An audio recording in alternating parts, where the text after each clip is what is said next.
Hey everyone, I'm Nisha and welcome to Tales in Text, and this is another book review.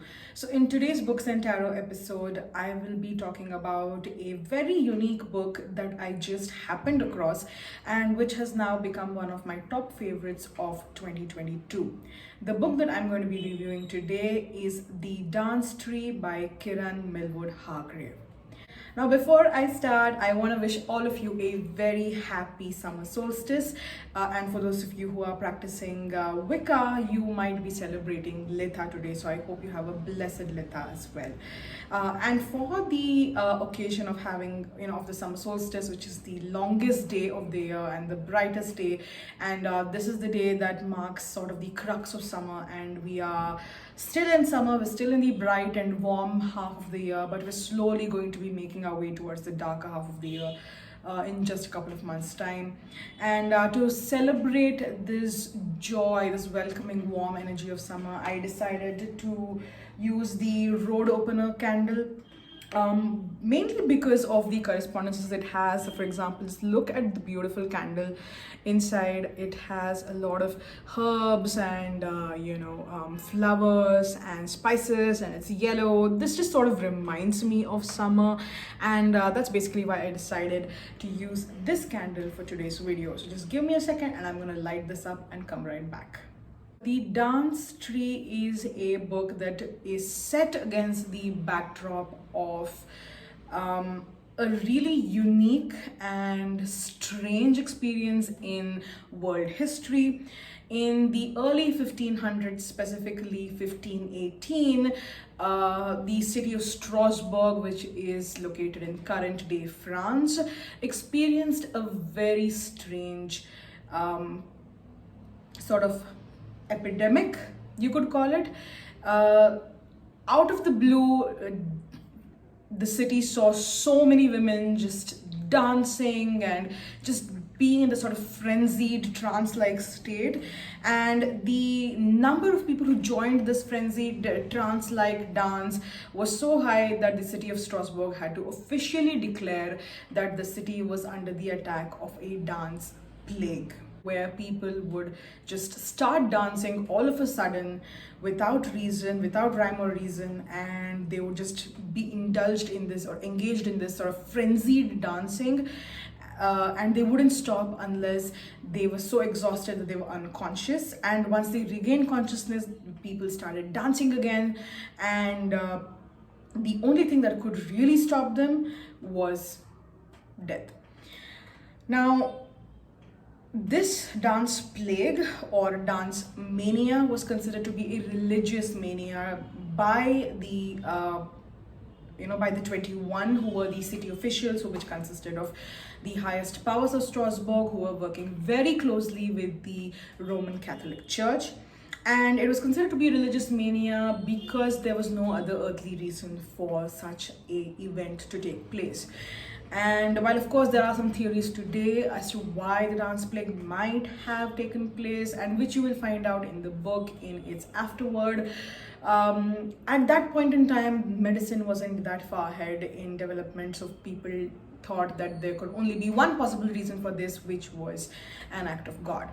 This entire dancing plague, it started in July of 1518 and ended by September 1518, so just a couple of months time, and this entire novel is fitted into those few months of duration. We follow the character of the protagonist, Lisbeth Wheeler specifically, and her life in Strasbourg. This book, it champions so many important and sensitive themes such as pregnancy loss. It deals with issues such as LGBTQ love, queer love. It deals with immigration, race, racism as well.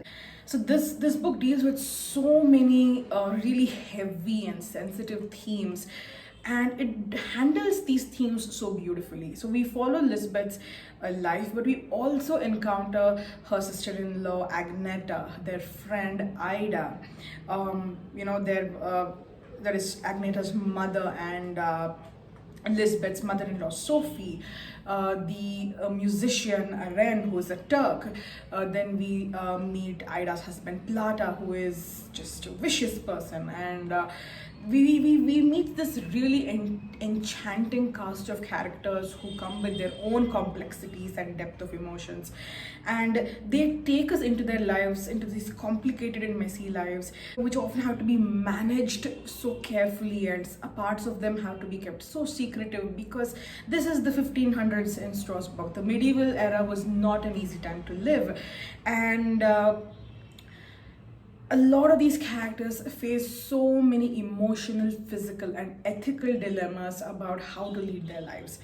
It's just so atmospheric, the lush descriptions of the surroundings, and most importantly, the emotions of the primary character, Lisbeth. So everything is told from her perspective, and just when you encounter her emotions, her grappling with the world around her and her own existence, and the sort of mind shift that takes place from her being this naive and conservative woman, and she's thrust into this world which, you know, on the surface looks so like her own, but then just dig a little deeper and then everything is different. And by the end of the book, Lisbeth undergoes this complete transformation and comes out as a much better individual, who's better informed and who's more empathetic, and who's willing to, you know, accept the frailties and challenges of life without, you know,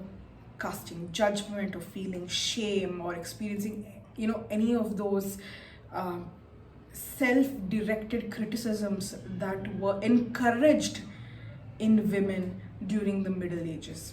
Because this book is based in this environment where, you know, because of the religious mania, there's this fear and there's this suspicion that people have against each other. There are, you know, this was the time just a couple of decades ago the witch trials of Europe had ended, and so there's a lot of, you know, this heavy air of mistrust that is sort of stagnating in the air. And again, this is set against the backdrop of intense starvation and intense weather climates. Now, in terms of the cards that I've chosen for this book, the main card that I have chosen is the Lovers. This card, a lot of times people have a confusion that, you know, the Lovers card talks of romantic love, but that's not always the case. The Lovers card focuses on an individual, be they us or somebody else, in this case the characters in the book, reaching towards something which they know is truly good for them, which they're truly passionate about, which they truly believe in wholeheartedly. You know, the purity of love and belief in something or someone, and therefore they reach out to it in order to go after it, in order to get it, because they believe that it is meant for them. They believe in the purity and authenticity and strength of the love that they have for someone or something. And that sort of reflects a major theme in this book.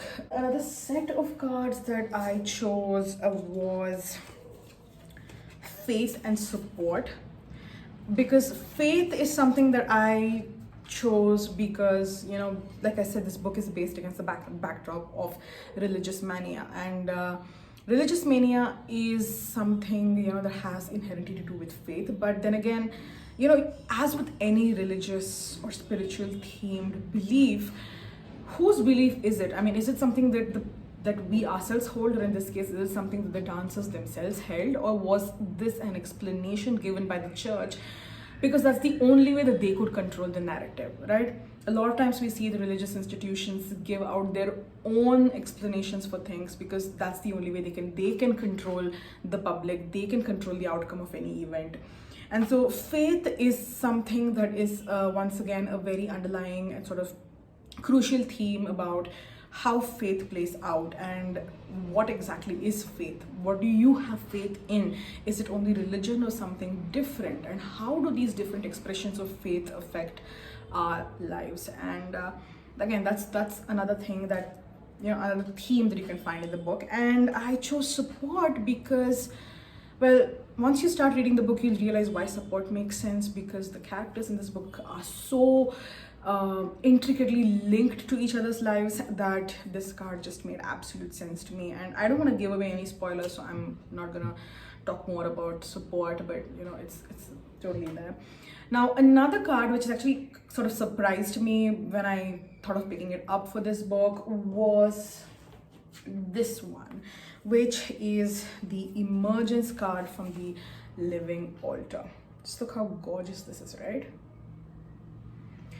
Now, the reason why I picked up this card was because, I don't know, I just sort of felt like the theme of emergence really expresses and conceptualizes the character of Lisbeth, who's the protagonist for me. And there is this sense of, like I said, you know, remember how I said that she sort of transforms compared from the start of the book to the end of the book. A new person sort of emerges from within her.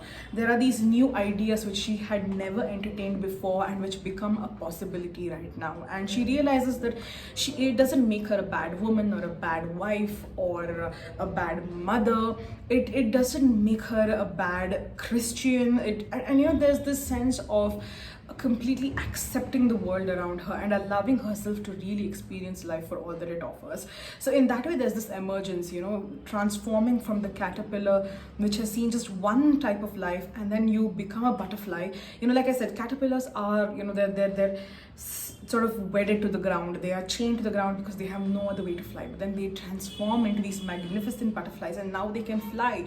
They can travel to different places. They can see an aerial view of the world, which is a completely different perspective. And in that way, there's a sort of emergence that happens with Lisbeth, which I just absolutely love. So yeah, as you can see, I am gushing about the dance tree quite a bit. So if you are interested, do go check it out. I listened to my copy on Audible, and although I'm sorry I don't remember the narrator, the narration was absolutely freaking superb. I think this is one of the best narrated books I've listened to on Audible, and it was fabulous. So do go ahead and check it out. If you have already read The Dance Tree, do let me know in the comments below what you thought about this book, and yeah, just share your thoughts. Okay, thank you so much everyone for watching this video, and I am glad that you're part of this Books and Tarot experience. So I will see you next time when I have another book that I can review for you. Bye.